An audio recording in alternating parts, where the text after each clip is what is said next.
মৰমৰ ছাত্ৰ-ছাত্ৰীসকল, স্বাগতম জনাইছোঁ তোমালোকক মোৰ ইউটিউব চেনেল অৰুপছ ব্লগলৈ। আজিৰ ভিডিঅ'টিত তোমালোকৰ কাৰণে লৈ আহিছোঁ লাচিত বৰফুকনৰ 400 সংখ্যক জন্ম জয়ন্তী উপলক্ষে লাচিত দিৱসৰ বিষয়ে 10 শাৰী বাক্য। সম্পূৰ্ণ অসমীয়াত লাচিত দিৱসৰ বিষয়ে 10 শাৰী বাক্য আজিৰ এই ভিডিঅ'টিৰ জৰিয়তে তোমালোকৰ মাজলৈ লৈ আহিছোঁ। আশা কৰিছোঁ ভিডিঅ'টি তোমালোকৰ যথেষ্ট সহায়ক হ'ব। তোমালোকে নিশ্চয়কৈ গম পাইছা যে এইবাৰ আমি লাচিত বৰফুকনৰ 400 সংখ্যক জন্ম জয়ন্তী পালন কৰিবলৈ গৈ আছোঁ আৰু লাচিত বৰফুকনৰ জন্ম জয়ন্তী উপলক্ষে বিভিন্ন ধৰণৰ কাৰ্যসূচী অনুষ্ঠিত কৰা হ'ব আৰু এই কাৰ্যসূচীসমূহত সহায় হোৱাকৈ মই আজিৰ এই ভিডিঅ'টিত তোমালোকৰ কাৰণে লৈ আহিছোঁ লাচিত দিৱসৰ বিষয়ে সম্পূৰ্ণ অসমীয়াত 10 শাৰী বাক্য। আশা কৰিছোঁ ভিডিঅ'টি তোমালোকে শেষলৈকে সম্পূৰ্ণকৈ চাবা আৰু ভিডিঅ'টি চাই ভাল পালে লাইক আৰু শ্বেয়াৰ কৰি দিবা। তো এতিয়া আহা লাচিত দিৱসৰ বিষয়ে 10 শাৰী বাক্য আমি এবাৰ চাই লওঁ। লাচিত দিৱসৰ বিষয়ে 10 শাৰী বাক্যৰ প্ৰথম বাক্যটো হৈছে প্ৰতি বছৰে 24 নৱেম্বৰ তাৰিখে সমগ্ৰ অসমত লাচিত দিৱস পালন কৰা হয়। 24 নৱেম্বৰ হ'ল অসমীয়াৰ গৌৰৱ তথা স্বাভিমান লাচিত বৰফুকনৰ জন্মদিন।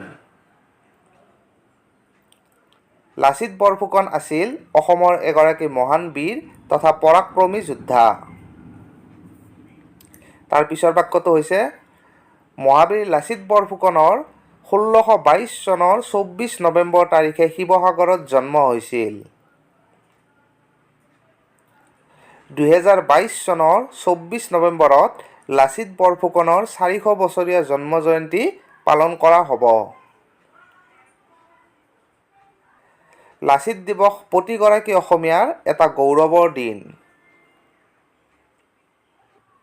লাচিত দিৱসৰ দিনা দেশপ্ৰেম, সাহস, কৰ্মনিষ্ঠা তথা সাহসৰ প্ৰতীক লাচিত বৰফুকনক শ্ৰদ্ধা জ্ঞাপন কৰা হয়। লাচিত দিৱসৰ দিনা লাচিত বৰফুকনৰ জীৱনৰ লগত সংগতি ৰাখি বিভিন্ন প্ৰতিযোগিতা অনুষ্ঠিত কৰা হয়।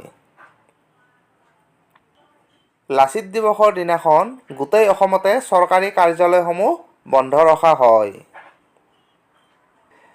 লাচিত দিৱস উদযাপনৰ মূল উদ্দেশ্য হৈছে মহাবীৰ লাচিত বৰফুকনক শ্ৰদ্ধা ভক্তি জ্ঞাপন কৰাৰ লগতে তেখেতৰ শৌৰ্য বীৰ্যৰ কথা সকলোৰে আগত প্ৰচাৰ আৰু প্ৰসাৰ কৰা।